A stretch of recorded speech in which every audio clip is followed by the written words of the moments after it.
West Coast Cookbook and Speakeasy with Chef Justice Putnam. Netrootsradio.com.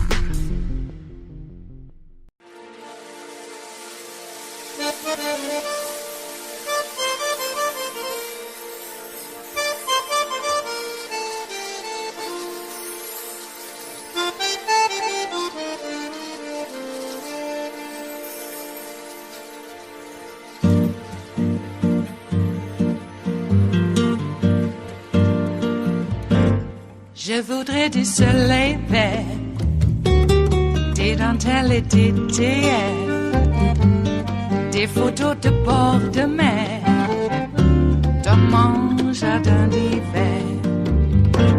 Je voudrais de la lumière, comme en Nouvelle-Angleterre. Je veux changer d'atmosphère, dans mon jardin d'hiver.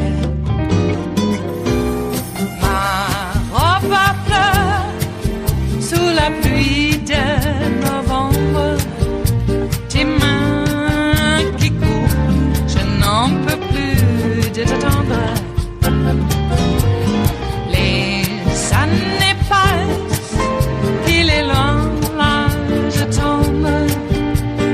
Nul ne peut nous entendre. Je voudrais du Fred Astaire, revoir un latte. An explosive new investigation by the Washington Post lays out in painstaking detail a host of missed warning signs and intelligence failures leading up to the January 6th insurrection. The missteps run the gamut from law enforcement to counterterrorism. The investigation also found some Pentagon leaders feared then President Trump would misuse the National Guard to stay in power, and it chronicles how Trump sat on his hands for over 3 hours as violence escalated at the Capitol. With me now to talk about this is one of the lead reporters on this story, the Washington Post's investigative reporter, Aaron Davis. Aaron, thank you very much for coming on, talking about this important story, and great work to all of you on your team. I want to highlight this bit about Trump and the National Guard. We'll put this up on screen. It says, quote, at the Pentagon, leaders had acute fears about widespread violence, and some feared Trump could misuse the National Guard to remain in power. General Mark Milley, the chairman of the Joint Chiefs of Staff, and then Army Secretary Ryan McCarthy sought to require that only senior Pentagon leaders could approve changes to missions for National Guard soldiers. In the end, that posture contributed to the hours-long delay in getting the Guard to the Capitol to help restore power. So the measures taken to protect the system from Trump, did that ultimately worsen the situation? I mean, in some cases, it sounds like officials weren't cautious enough. It almost sounds like damned if you do, damned if you don't. Yeah, well, thank you.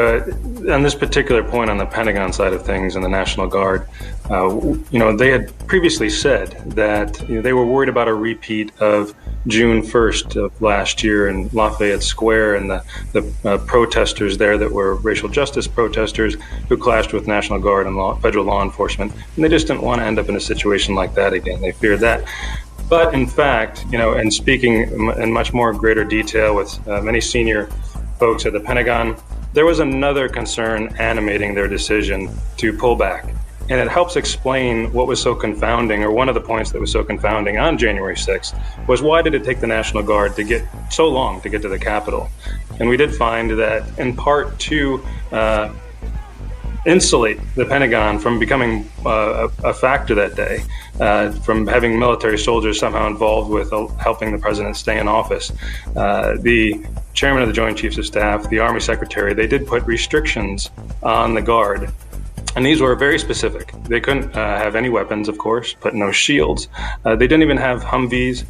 They were driven in vans, carpooled to traffic positions. There was even a demarcation line in D.C. where they were not allowed to go east of 9th Street, essentially no closer than a mile to the Capitol. And they were there basically in support of the local D.C. government, which had requested them because the D.C. government felt they needed all their officers available for this protest. So they put them out doing traffic control. And then when things turned bad, it took a long time to get those folks back to the Armory, to get them situated, get to the Capitol. And the report also details a very telling exchange involving Republican Senator Lindsey Graham as the Senate was evacuated. This is pretty startling stuff. Graham according to your report, yelled at the Senate Sergeant at Arms, "What are you doing? Take back the Senate. You've got guns. Use them." The South Carolina senator was adamant. "We give you guns for a reason." He repeated, "Use them." Another stark contrast to show how the Republican Party, they've been whitewashing January 6th ever since that day. But at that time, somebody like Lindsey Graham was obviously very afraid of what was going on and was calling on law enforcement there to resort to some very extreme measures. Yes, Lindsey Graham, Kevin McCarthy, there were a lot of very strongly worded, statements that day, very strongly worded statements directly to the president by some of those lawmakers that day, as we understand it. And yes, the positions that they've taken since then are wholly different than everything we understand about that day, of course. That in fact, the Pentagon, the Capitol was being overrun, that these lawmakers were in some cases fearing for their lives. And, we've kind of took a little bit different turn in this story where we look more at the 187 minutes in between when the Capitol was breached and when Trump said anything to call off the supporters of his that were raiding the Capitol. And so many things happened in those couple hours. People died. People had heart attacks. There was obviously the Ashley Babbitt shooting. There was just numerous tragedies in the course of those hours when he was doing nothing. And one of the things I picked up on in the story is that there seems to have been a sense among law enforcement officials, folks over at the Pentagon, in dealing with this situation, that they didn't want this to turn into a Boston Massacre-like moment. Going back to what Lindsey Graham was saying, is if you had officers, if you had people opening fire on the insurrectionists, that this could have just gotten completely out of control and been much more ugly than obviously it was on that day, which was very ugly. Right. And, you really have to, with everything we've looked at, you have to question why this crowd was allowed to get that close to the Capitol that day. We are able to document, I think in greater detail than has been done before, that there were warning signs of this violence dating back not just hours or days, but weeks in advance. The FBI had in their possession tips that came from informants, from social media companies, from former national security officials, from researchers that all pointed to a violent situation on January 6th. One particular striking one was December 20th. They received a warning that Trump supporters wanted to not only overthrow the DC police, but to arrest members of Congress, take them and put them on trial publicly for not bowing to President Trump's belief that he won the election. And so, and then, fast forward to the actual day on January 6th, there were signs of violence in the hours leading up to the breach as well. There were numerous firearms taken off members of the crowd after they left the ellipse where President Trump was speaking. And they even surrounded at one point in time park police officers around the Washington Monument and started beating on the doors there. There were violent signs all the way down the mall as this crowd moved. And yet they basically were allowed to walk straight into the Capitol.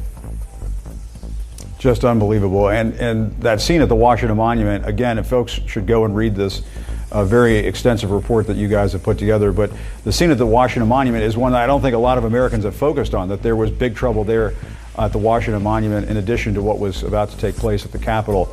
Aaron Davis, thanks so much to you and your team for this terrific reporting. We appreciate it. Thanks for coming on. Thanks for having me.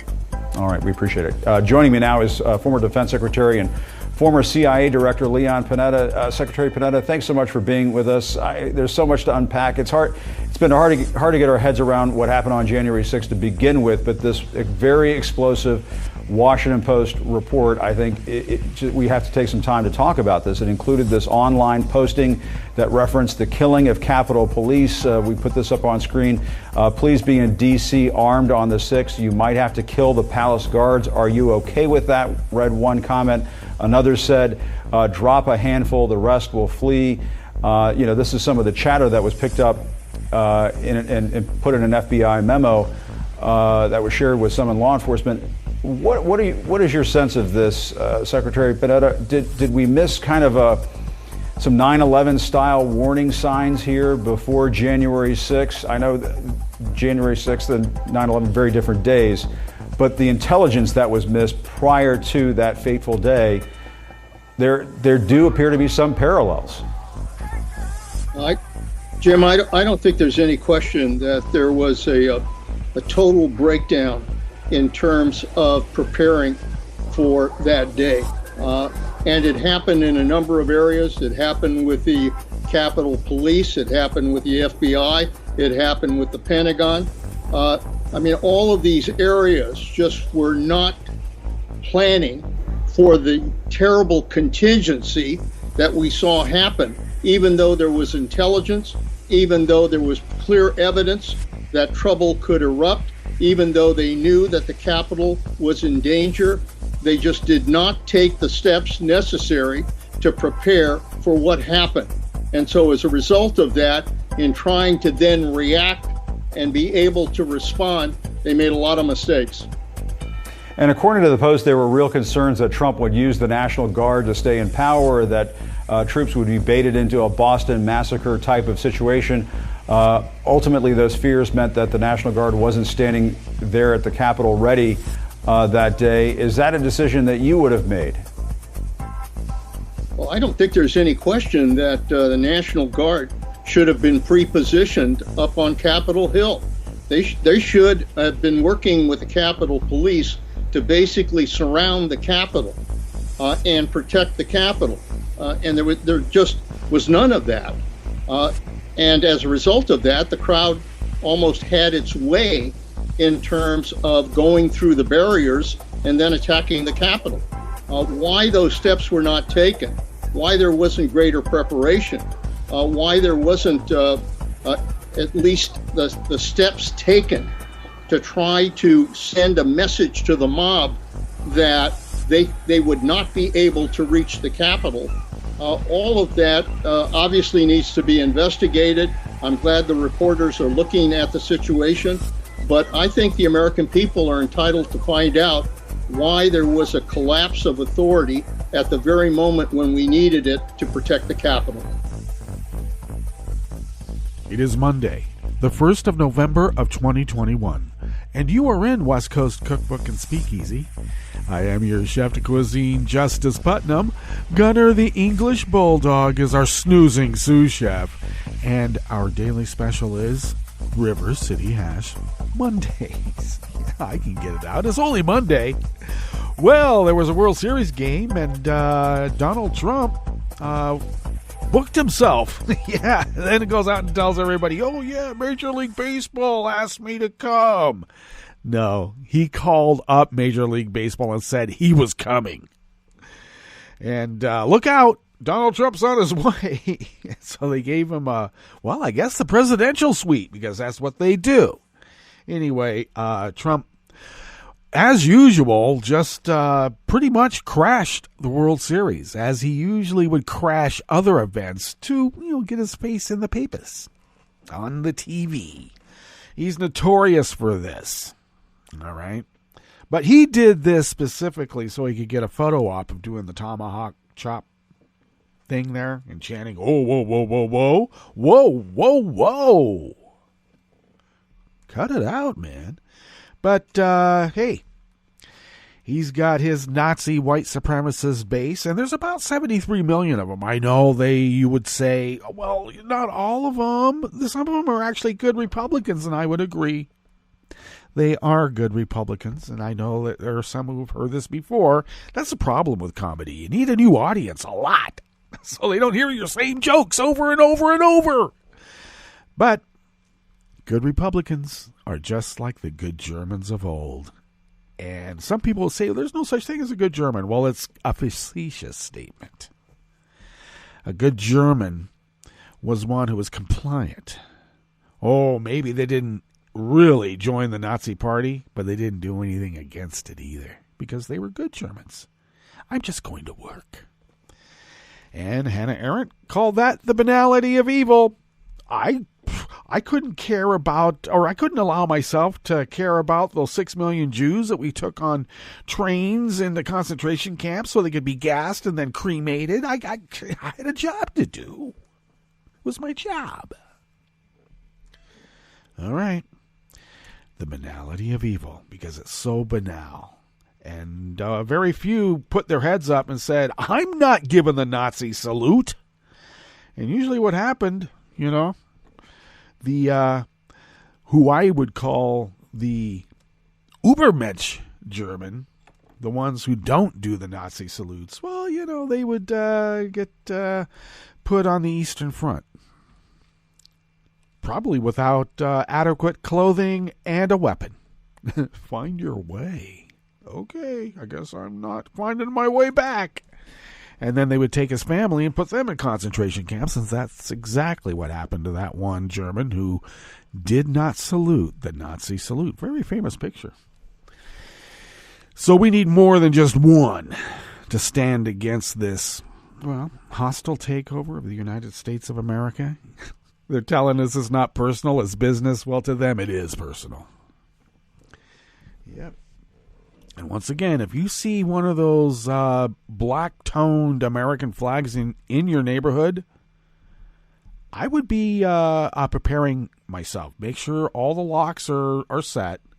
Check underneath your car.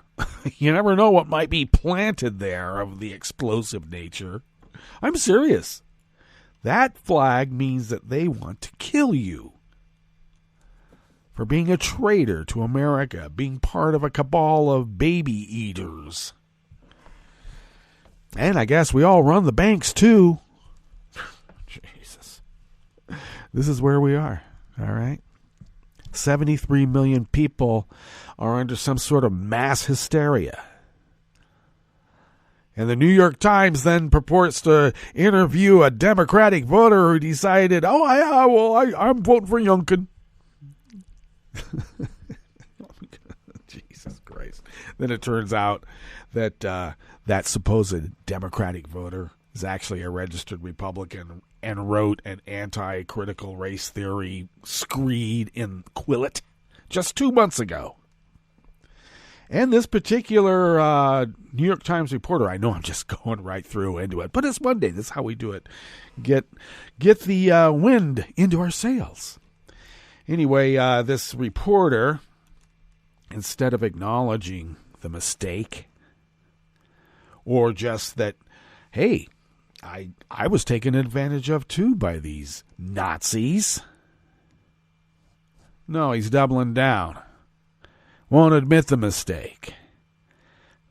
Accusing anybody who points out the mistake as being some sort of hater of democracy and the free press. What the hell? All right, Peters. All you had to do was say, I was sucked in by the guy. I'm sorry. All right. Anyway, these school board hearings, there's going to be some true believers showing up, frothing. But by and large, they're AstroTurf organizations. People don't live in the district, or if they do, they're on the team. And it's the same BS that the Tea Party did. Let's not forget this. This is nothing new. Except, I don't know, maybe the more overt use of guns, because there was an overt use of guns also with the Tea Party, because they just couldn't stand the fact that a black guy got elected president. So what did they do? They took high-powered weaponry on the National Mall. And now we find out it's not that far from the National Mall to get right to the Capitol building and, pretty much take it over and say, hang the vice president or whoever else is supposed to be the master of ceremonies today. We got to have an example, and that example has to be made. They even erected a gallows. All the defense now is that, it wasn't a real gallows. I don't know. Sometimes those aren't real nooses, but they will still choke you off if that doesn't break your neck. Yeah, they were unarmed. Well, except for a lot of the arms that were confiscated when they could confiscate them that day. Actual weaponry that's illegal in D.C. I have a constitutional right to go in there and overtake the government. No, you don't. You're a traitor, seditionist, insurgent, and should be treated accordingly. Which reminds me, Think about Angela Davis. Never charged with a crime, but still incarcerated for about 13, 14 months. Never charged. But she was a scary black woman. And then juxtapose that to, the leniency afforded to the Capitol insurgents. They had no problem overwhelming our prison system when it's going to fill it up with black, brown, Asian, and their fellow travelers. No problem. Put in some actual criminals who actively participated in the overthrow of our democratic republic. I'll even say Republican there. I hate that. Our representative democracy. Overthrow that. The rule of law. Throw it asunder. Make up their own law. Well, we had to let them because so many law enforcement was part of it. Military, too. Oh, yeah. That Mike Flynn.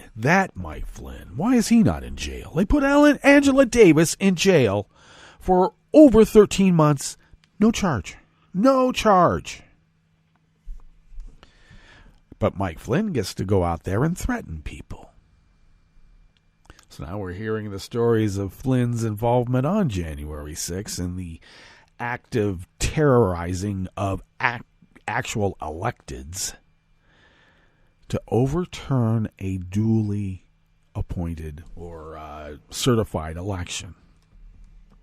Because they didn't like the results. They thought they could cheat. They had no idea that people would be voting on paper ballots and as much as they did because of the pandemic. And you cannot hack paper ballots. Of course, there's the stuffing of the ballot box aspect of paper ballots, but that takes a little bit of planning and coordination to pull it off. They weren't set up for that, obviously. And that's why they fought against the whole... almost 30 years of mail-in ballots in Oregon, and we have automatic registration. You don't have a choice. You get registered to vote whether you like it or not. You have a choice to say, I don't want to have it. Sort of like the Australian model. You're fined in Australia if you don't vote. That's why they have like 92, 94% voting turnout. We're lucky if we get like 70. We're lucky if we get 66. Maybe even less in the midterms. So this edition, this coup is ongoing then, isn't it? Yes, it is. The only thing missing is the cannonading of the White House. But with a guy like Mike Flynn running around, you never know. His brother is leading one of the strategic commands, if not the strategic command. What's that all about? Both Vindman brothers were drummed out of the military and government merely because they were subpoenaed to testify in front of Congress and they told the truth.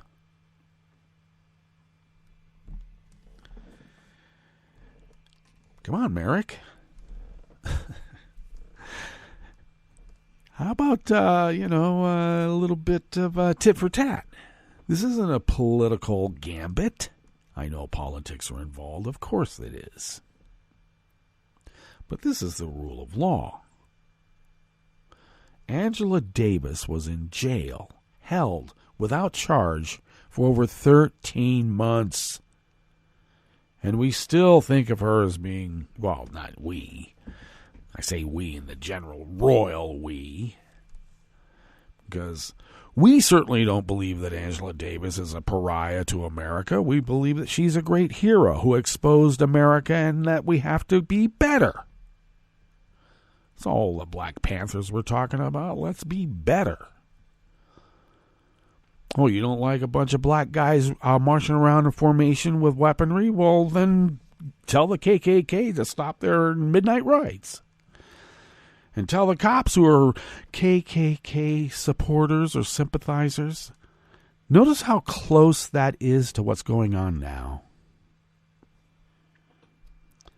We need to purge the white supremacists, the racists, the actual Nazis and also the hyperbolic Nazis from law enforcement and the military. Not everybody can be a cop and not everybody can be in the military. You're fit or you're not. And part of being fit is not having an agenda to destroy the United States of America. Oh, I know they think they're saving the United States of America from all those darkies. But just that sentiment right there proves that they are anti-American. Okay, that's my rant for Monday. And why don't we go ahead and ground ourselves, center ourselves by attending to the curated part of the show, because that's what we do. And at the top, the Pentagon feared that Trump would misuse the National Guard on January 6th to stay in power. But they only could do so much because they were following the Constitution, the military. Well, the woke part of the military? Jesus. On the rest of the menu, this is some bad news. White House Press Secretary Jen Psaki has contracted COVID-19 and is experiencing mild symptoms. That's why she didn't go to the G20. The University of Florida is prohibiting 3 professors from providing expert testimony in a voter restriction lawsuit because it conflicts with the administration of Ron DeSantis. And a new statistical method used by the Census Bureau for the first time in 2020 disappeared homes and the people of color who live in them. And that's going to hurt in terms of reapportionment and also federal dollars handed out. After the break, we move to the chef's table, where Bolsonaro's security detail beat up several Brazilian reporters covering his trip to Rome for the G20 summit. And Secretary of State Antony Blinken raised concerns about Taiwan with Chinese Foreign Minister Wang Yi at the Group of 20. All that and more on West Coast Cookbook and Speakeasy. Bon appetit.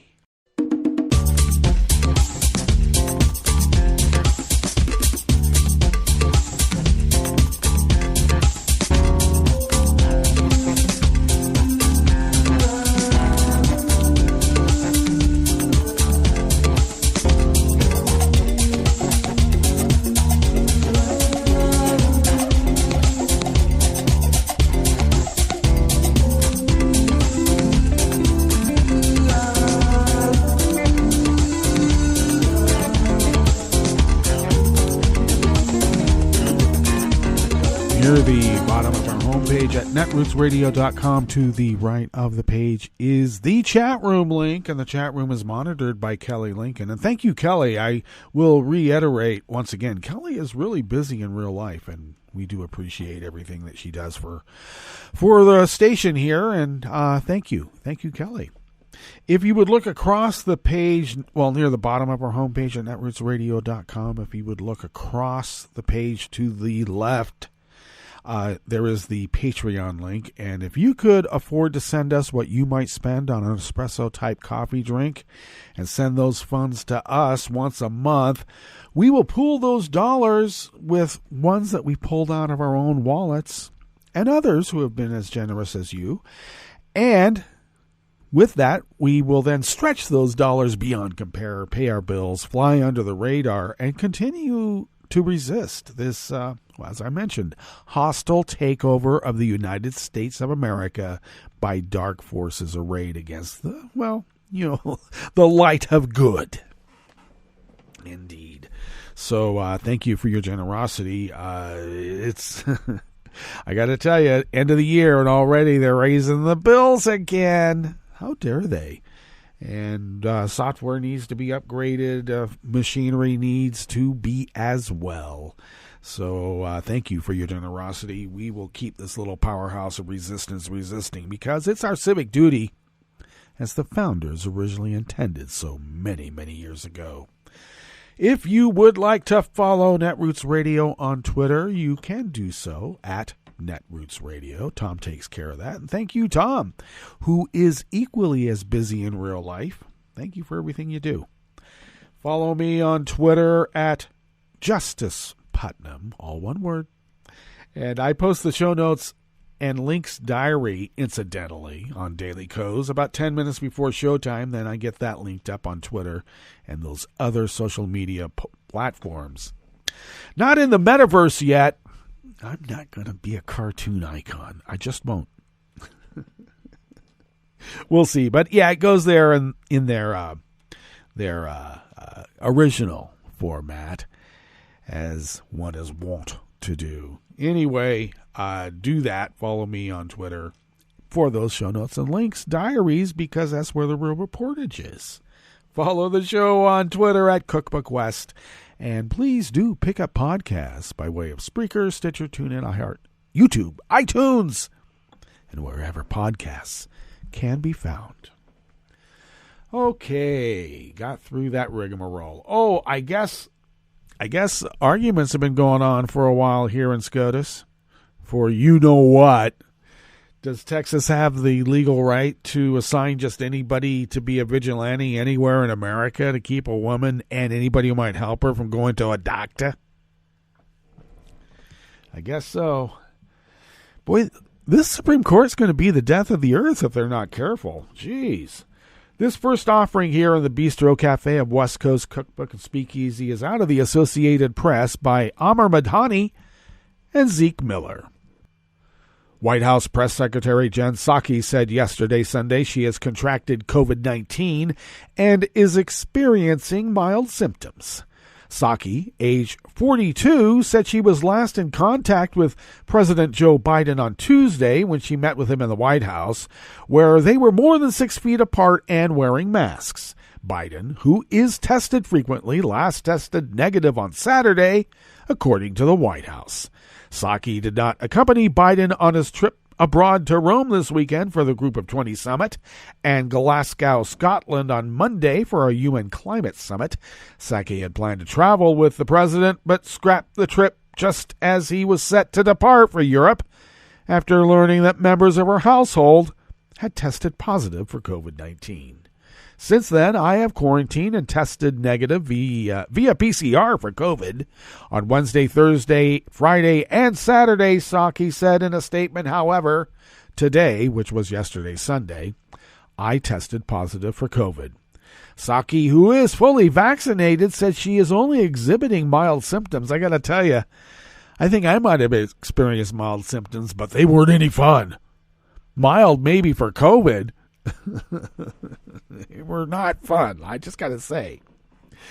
While I have not had close contact in person with the president or senior members of the White House staff since Wednesday and tested negative for 4 days after that last contact, I am disclosing today's positive test out of an abundance of transparency, Psaki said yesterday. White House staff and others traveling with the president have been undergoing daily tests for COVID-19 since before departing Washington and are all fully vaccinated. Many officials have also received booster shots due to the close quarters environment and frequent travel associated with their work. Biden got his COVID-19 booster on September 27th, shortly after federal regulators approved the third dose for many Americans. Biden has been accompanied on the trip by Principal Deputy Press Secretary Karine Jean-Pierre. Psaki said she would return to work in person at the conclusion of a 10-day quarantine and following a negative rapid test.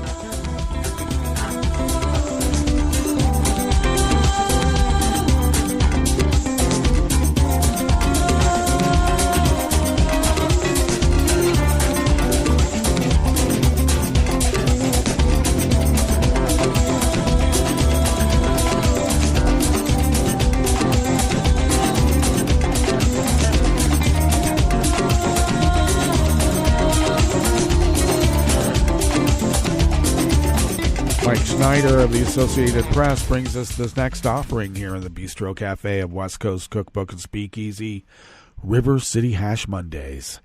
The University of Florida is prohibiting 3 professors from providing expert testimony in a lawsuit challenging a new law that critics claim restricts voting rights, saying it goes against the school's interests by conflicting with the administration of Florida Governor Ron DeSantis. Though the decision is being criticized as a threat to academic freedom and free speech, the university said in a statement Saturday that allowing professors Dan Smith, Michael McDonald, and Sharon Austin to serve as paid experts for plaintiffs challenging the law would be adverse to the university's interests as a state of Florida institution. The University of Florida has a long track record of supporting free speech and our faculty's academic freedom and will continue to do so, the statement said in its little quisling accent, provided by moi. Lawyers for a coalition of civic groups challenging the law said in court papers Friday that the professors were told by the university that their expert testimony would dissent from the administration of Florida Governor Ron DeSantis, creating a conflict for the school. Really? So much for academic freedom then, eh?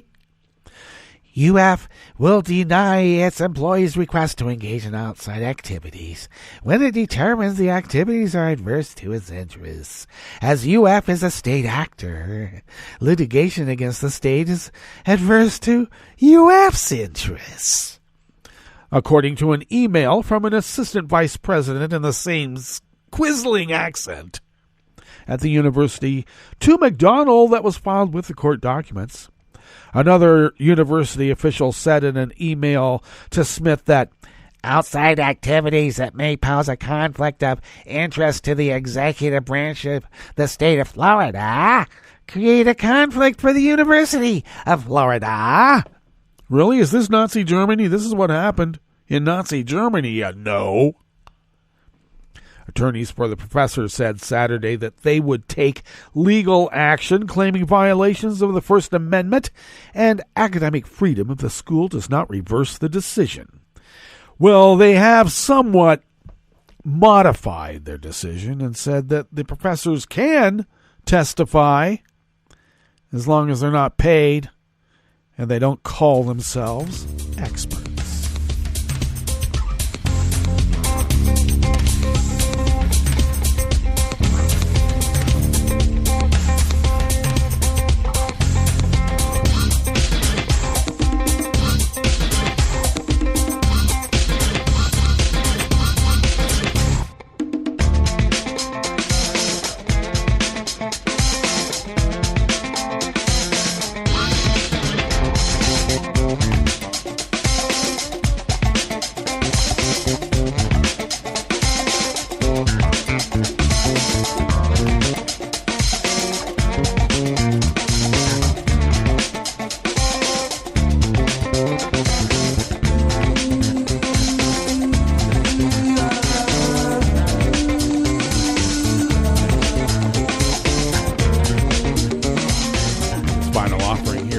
Bistro Cafe of West Coast Cookbook and Speakeasy is also by Mike Schneider of the Associated Press. The 3-bedroom colonial-style house where Jessica Stephenson has lived in Milwaukee for the last 6 years bustles with activity on any given weekday, filled with the chattering of children in the daycare center she runs out of her home. The U.S. Census Bureau says no one lives there. They should come and see it for themselves, Stephenson said. From her majority-black neighborhood in Wisconsin to a community of Hasidic Jews in the New York Catskills Mountains to a park outside Tampa, Florida, a method used by the Census Bureau for the first time to protect confidentiality in the 2020 census has made people and occupied homes vanish, at least on paper, when they actually exist in the real world. It's not a magic trick, but rather a new statistical method the Bureau is using called differential privacy, which involves the intentional addition of errors to data to obscure the identity of any given participant. Bureau official says it's necessary to protect the privacy in a time of increasingly sophisticated data mining, as technological innovations magnify the threat of people being re-identified through the use of powerful computers to match census information with other public databases. By law, census answers are supposed to be confidential, but some city officials and demographers think it veers too far from reality and could cause errors in the data used for drawing political districts and distributing federal funds. At least one analysis suggests that differential privacy could penalize minority communities by undercounting areas that are racially and ethnically mixed. Harvard University researchers found that the method made it more difficult to create political districts of equal population and could result in fewer majority-minority districts. The Census Bureau, for its part, argues that the data is every bit as good as in past censuses. Shouldn't it be censi? And that the low-level inaccuracies don't present a large-scale problem. What is certain is that the method can produce weird, contradictory, and false results at the smallest geographic level, such as neighborhood blocks. For example, the official 2020 census results say 54 people live in Stephenson's census block in Midtown Milwaukee, but also that there are no occupied homes. In reality, almost 24 houses occupy the car-lined streets, some dating back more than a century.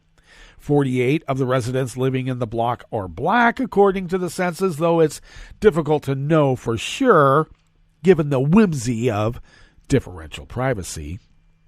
In another case, the census lists no people living in the Flatwoods Conservation Park outside of Tampa, even though it says there is a home occupied by people. According to the Hillsborough County spokesman, Todd Pratt, 2 county employees live there while maintaining security for the park. And in an enclave of Hasidic Jews located in Kiamesha Lake, New York, 81 people are recorded as residents, but the census officially says there are no occupied homes. Sullivan County property records show almost a dozen homes whose residents have ties to the Viznitzer Hasidic community. The unreliable data has created headaches for city managers and planners of small communities who worry that it may not be valid for decision-making.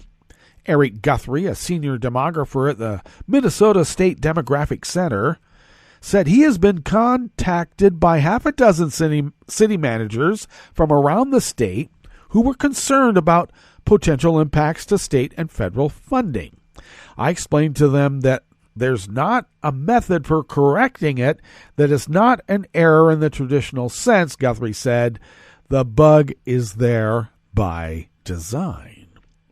The scale of the changes becomes clearer when viewed through a broader lens.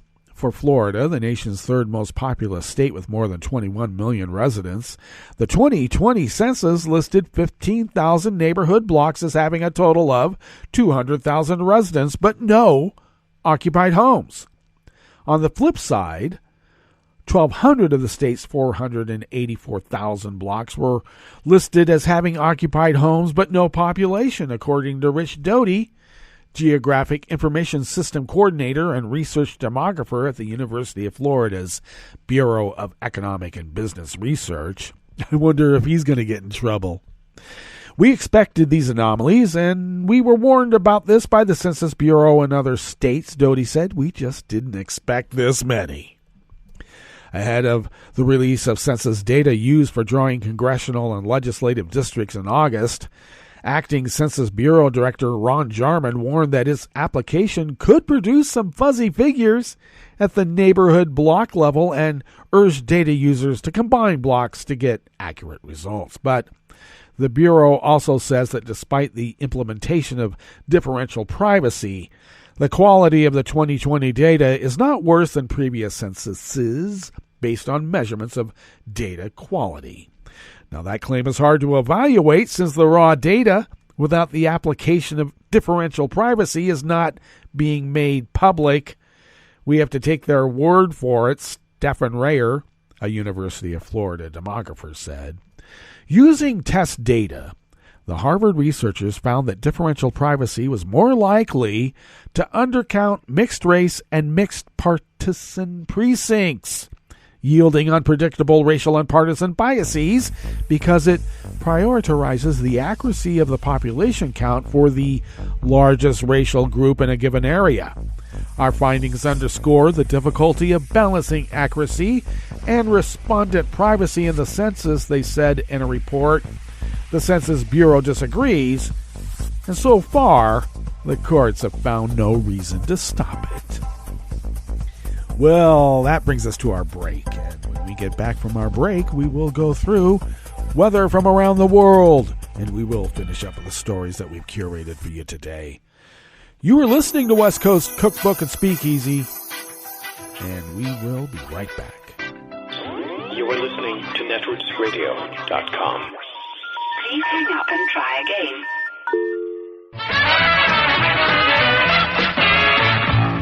From a point at sea to the circles of your mind, a new force is at work for planetary transformation.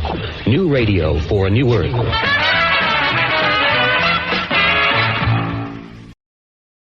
This is Take Two Movie Review. I'm Clinton Johnston. This week, Dune.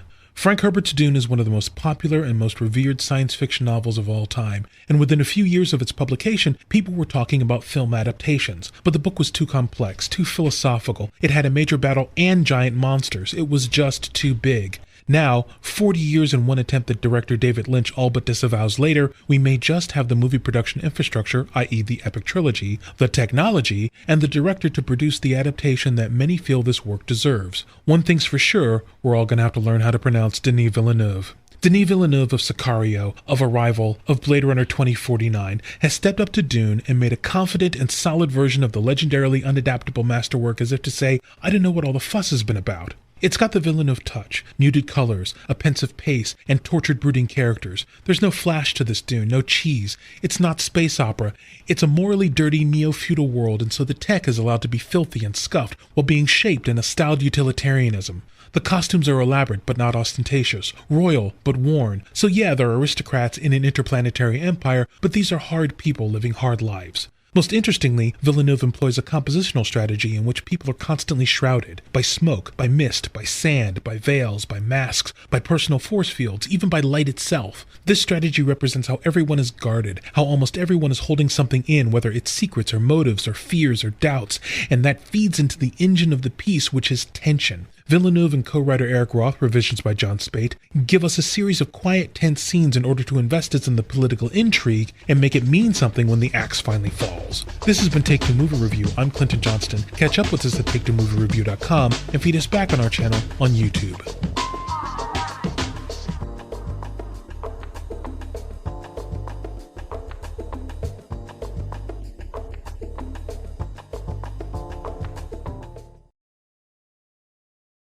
He seems sorry.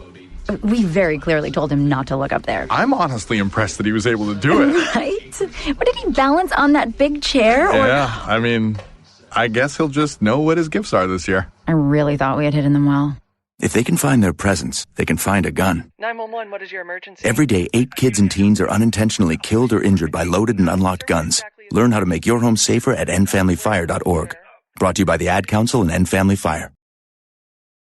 Hi, I'm Tom Hartman, and since you're listening to netrootsradio.com, show your progressive side and go to the donate button on the bottom of the homepage. It's progressives like you who power Netroots Radio and keep the progressive message beaming everywhere 24 hours a day. Just go to our donate button at the bottom of netrootsradio.com. Thank you for keeping progressive radio at full power.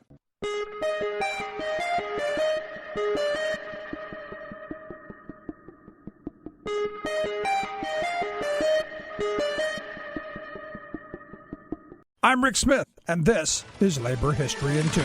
On this day in labor history, the year was 1918. That was the day that bringing in a scab driver to run an elevated train in Brooklyn, New York, ended in tragedy. Members of the Brotherhood of Locomotive Engineers were out on strike against the Brooklyn Rapid Transit Company. The company had fired several union members for wearing union pins. To keep the trains moving, the company hired replacements and put them to work with little preparation. Edward Luciano received far less than the 60 hours of training that operators typically received before he made his fateful run. The next day, the New York Times reported on the deadly results, writing, quote, "A Brighton Beach train of the Brooklyn Rapid Transit Company made up 5 wooden cars of the oldest type in use, which was speeding with a rush hour crowd to make up lost time on its way from Park Row to Coney Island, jumped the track shortly before 7 o'clock last evening on a sharp curve approaching the tunnel at Malbone Street in Brooklyn, and plunged into a concrete partition between the north and southbound tracks. At least 93 people died. Some estimates were more than 100 killed.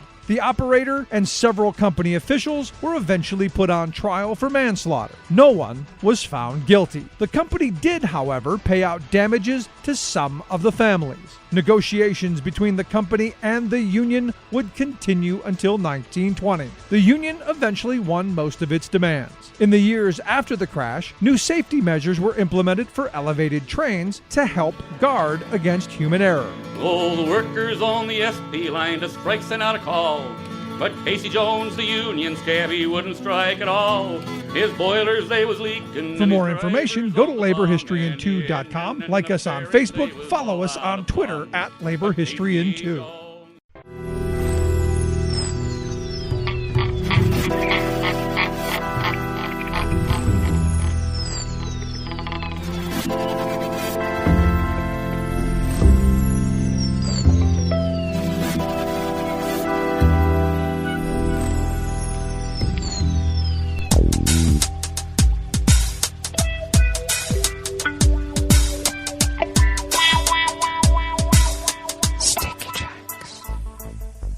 Thank you for accompanying us here to the Chef's Table at West Coast Cookbook and Speakeasy River City Hash Mondays. We always begin weather from around the world along the banks of the Rogue River and the Rogue River Valley of southern Oregon on the west coast of the continental United States of America, where it is currently 51 degrees Fahrenheit, expecting to top out around 58, so a bit cooler than the previous 2 days over the weekend. Looks like we have rain showers currently, and winds will be light and variable, and the rain will continue throughout the day, bringing with it just for the day about 1/3 of an inch. Cloudy skies overnight, winds light and variable, a small chance of rain, and then winds light and variable tomorrow with another small chance of rain, though it is going to pick up, and rain looks like for more than a week every day, with not less than just a little bit less than 1/4 inch. All right, well, rain's likely for the next several hours or more, indeed. Well, we need it. Ragweed pollen is rated low right outside the window here in Rogue River proper. The air quality index for the region is good at 25 parts per million, and the daytime UV index is low at level 2. Barometric pressure is holding steady at 29.88 inches. Visibility is at 7 miles, and relative humidity is at 98%. Weather from around the world is brought to you by a crowd of crowdsourced weather stations that a crowd crowdsources from around the world. London is 53 and fair. Paris is 53 degrees and mostly cloudy. Rome is 64 and mostly cloudy. Kyiv is 48 and fair.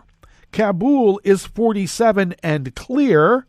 Hong Kong is 74 degrees and partly cloudy. Tokyo is 64 and cloudy. Sydney, Australia is 66 and mostly cloudy. San Francisco, California is 58 degrees and cloudy. And New York is 56 degrees Fahrenheit and cloudy. And that is weather from around the world. brought to you by a crowd of crowdsourced weather stations that a crowd crowdsources from around the world.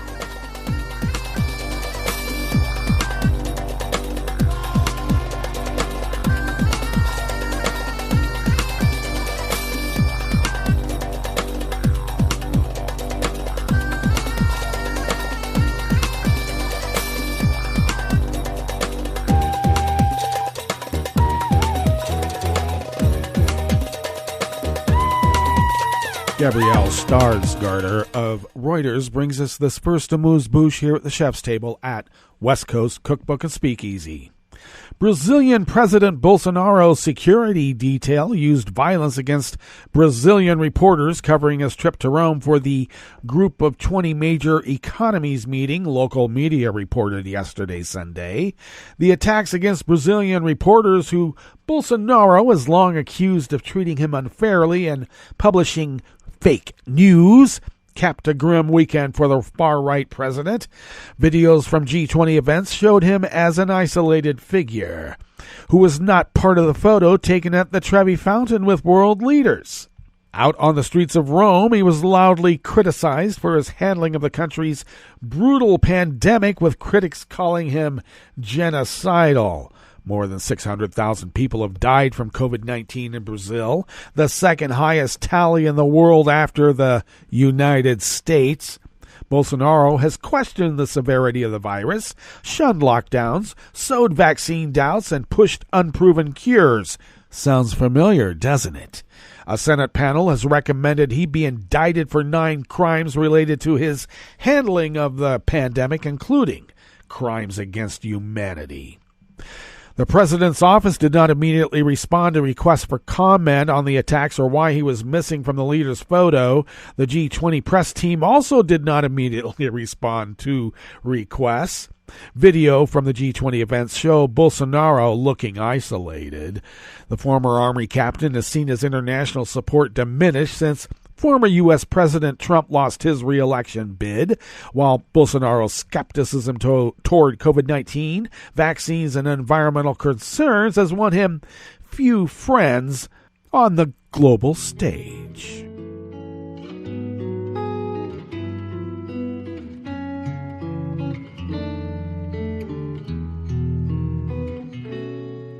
Je te donne c'est mon amour pour la vie entière. La promesse de me trouver à tes genoux. Aussitôt que tu m'appelles, rester toujours fidèle. C'est tout, c'est tout. Je te donne tous mes printemps, mes étés de mer, mes automnes quand les feuilles tombent partout. Si ce n'est pas une bonne affaire, je te donne tous mes hivers. Zeke Miller and Josh Bowick of the Associated Press brings us this final amuse-bouche here in the chef's table at West Coast Cookbook and Speakeasy. U.S. Secretary of State Antony Blinken met with Chinese Foreign Minister Wang Yi as part of the Group of 20 summit yesterday, Sunday, an outreach designed to ensure that the intensely competitive relationship between the world's 2 largest economies does not veer into open conflicts. Senior State Department officials described the conversations as candid, constructive, and productive, saying that Blinken was clear about U.S. concerns during the roughly hour-long meeting. The officials insisted their identities not be divulged to discuss the exchanges. One of the U.S. goals is to maintain an open line of communication with China and set a virtual meeting later this year between U.S. President Joe Biden and Chinese President Xi Jinping.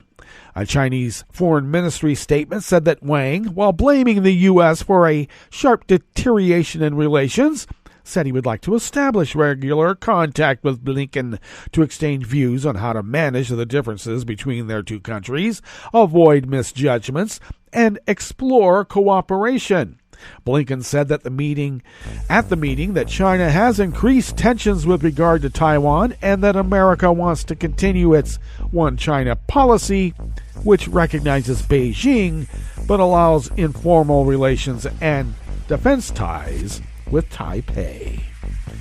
Well, that brings us to the end of our broadcast period for the day, but you do know Netroots Radio broadcasts on, and we will meet up tomorrow for Tarrytown Chowder Tuesdays. So do stay tuned to Netroots Radio all day and all night for all the breaking news as it breaks, and we'll meet up here tomorrow, right here, in West Coast Cookbook and Speakeasy. Bon appetit.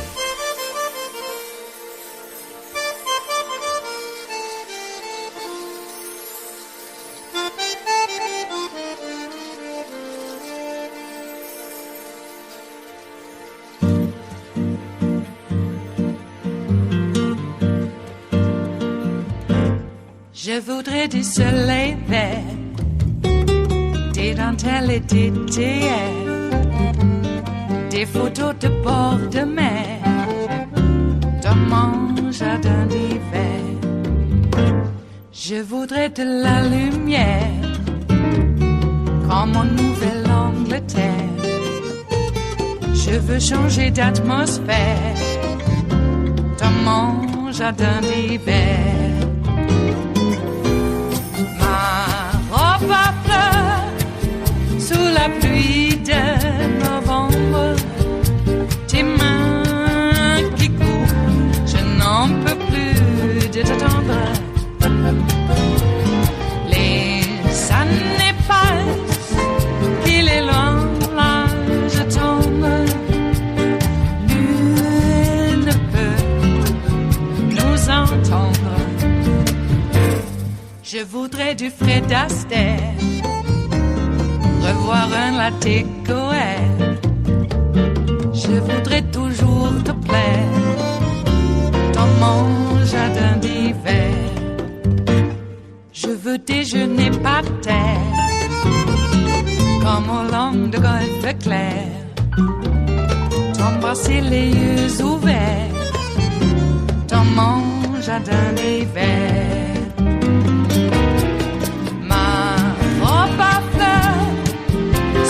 Pluie de novembre, tes mains qui courent, je n'en peux plus de t'attendre. Les années passent, il est loin, là je tombe. Nul ne peut nous entendre. Ba-da-da-dum-di-da-dum. Ba-da-da-dum-di-da-dum. Ba-da-da-dum-di-da-dum. Dans mon jardin d'hiver. Ba-da-da-dum-di-da-dum. Ba-da-da-dum-di-da-dum. Ba-da-da-dum-di-da-dum. Dans mon jardin d'hiver. Dans mon jardin d'hiver.